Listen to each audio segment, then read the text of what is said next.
Hi there, and welcome back to the Lisa Nichols Show. I'm so excited about what we get to do. This is the time of our lives where we're about having 2020 vision for our future, to be super intentional about who we are becoming, to stand beside gladiators, change makers, and movers and shakers to get there, and be held accountable to the man, the woman that we're becoming. This is that place where we have delicious, dynamic, courageous conversations. Yep, this is it. I love reading your comments. I love feeling your energy. I love hearing where you had a BOL, breakthrough out loud. I love hearing you say Yana, Y-A-N-A, you are not alone. I love this tribe. I love what we've created. I love how you're holding yourself accountable to touching your own 100. It just feels so good when you know you're not by yourself in that journey. The question that came in is, Lisa, how do you create life-changing relationships? How do you hitch your wagon, hitch your caboose to someone else's train? How do you join in a dynamic relationship, whether it be platonic, business, mentor, or romantic? How do you do that? And stay inside the relationship, grow the relationship, whether it be friend, family, or romantic. I get that question so much. Relationships navigate the feeling and the joy or the lack of joy in our lives. While we worry about money a lot, not a lot of people worry about money, but a lot of people do worry about money. Money is the thing most people worry about. Relationships are the things that most people talk about. Relationships are the things that really shape the fabric, that shape the fabric of how you love life. At the end of our lives, we won't measure our bank account. We definitely won't count how many people followed us on social media. I believe at the end of our lives, we're going to look at our lives and see how are our relationships. I want to share 3 tips for creating really life-changing, meaningful, memorable relationship and relationship experiences. Number 1, write this down. You want to be clear in what expectations you have. Every single relationship breakdown for me happened in the gray. I always say, when it's in the gray, I thought, you thought, you thought, I thought, we thought, and we're both wrong. Versus saying, here's my understanding. Here's what being in this relationship looks like to you. Here's what friendship looks like to you. I remember having a girlfriend, and for them, a friendship, a girlfriendship, was talking twice a week for about 30 minutes and just catching up and staying connected. For me, girlfriendship was about once a month. Yeah, once a month, maybe 20 minutes. And so we just kept, every time I talked to her, there was tension. She was like, hey, stranger. And I kept going, stranger, I'm not a stranger. I know exactly where I am.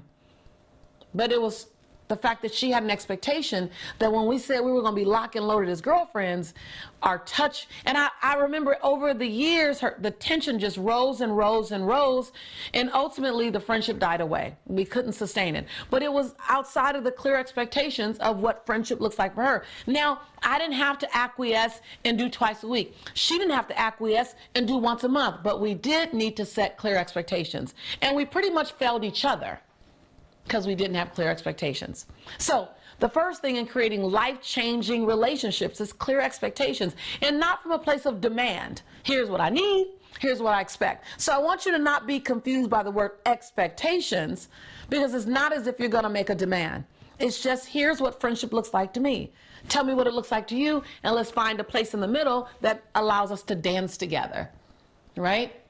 Number 2, recognize that love is an open book test. And I want you to replace the word love as necessary. So respect, business partnership, recognize that it's an open book test, meaning most of us are walking around with our love book closed, saying, I want you to guess what it looks like to make me happy. We do it all the time, especially women. Ladies, we just wear it out. We just like, he is not doing this, he's not doing that. And yet we haven't said what love looks like to us until we're angry. And then it comes out all funky and just like it absolutely like doesn't feel enrolling at all.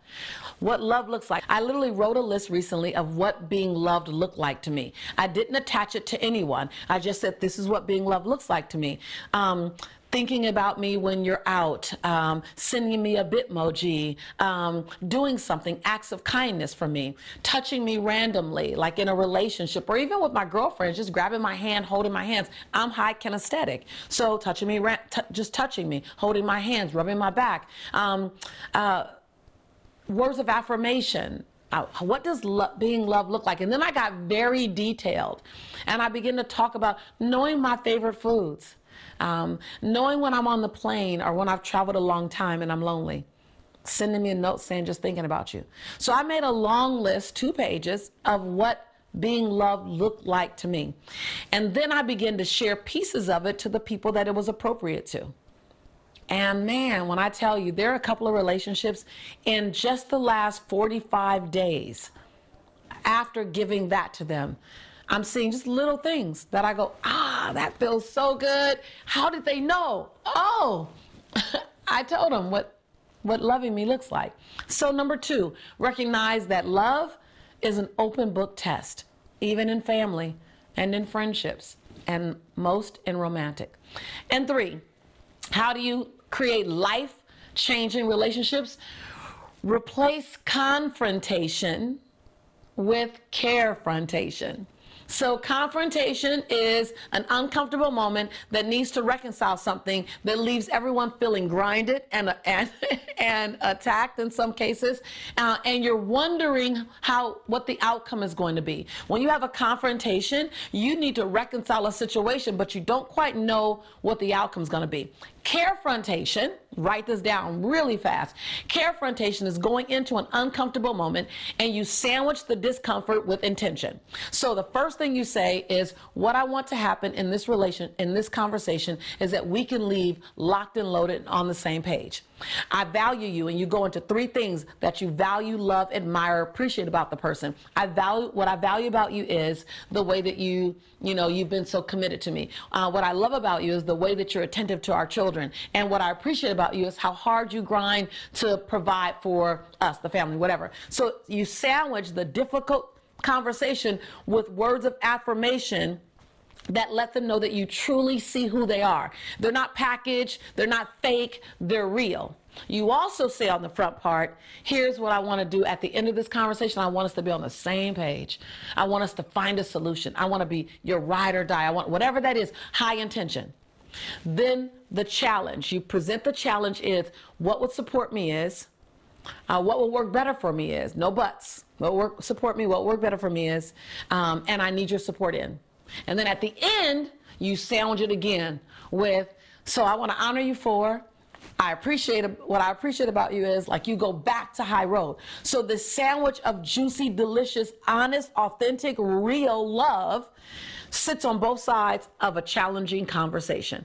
That's moving confrontation over to carefrontation. I'm here to give you some great solutions and tools. This is the beginning of many of our conversations. If you want more, find us somewhere at a live event around the world or one of our online programs. I want to always hear, what was your aha? What was it in this particular episode? Have you been looking to create relationships, or has it been awkward for you? And you're like, I didn't realize love is an open book test. I've been making them guess. I know I did for a long time. What was your BOL? What was something you needed to hear today, right now, and you got your message based on that relationship you really want to work? If you haven't subscribed yet, what are you waiting on? What are you waiting on? We're family. This is your home. We're your tribe. And I'm your sister in prosperity and possibility. And every single time I tell you that I love you, I love you, I believe in you, I believe in you. And if that sounds awkward, it only means you need to hear I love you more often. You need to hear I believe you more often. So keep coming back, and I'll keep telling you. I believe in you, and I love you, and I'll see you real soon.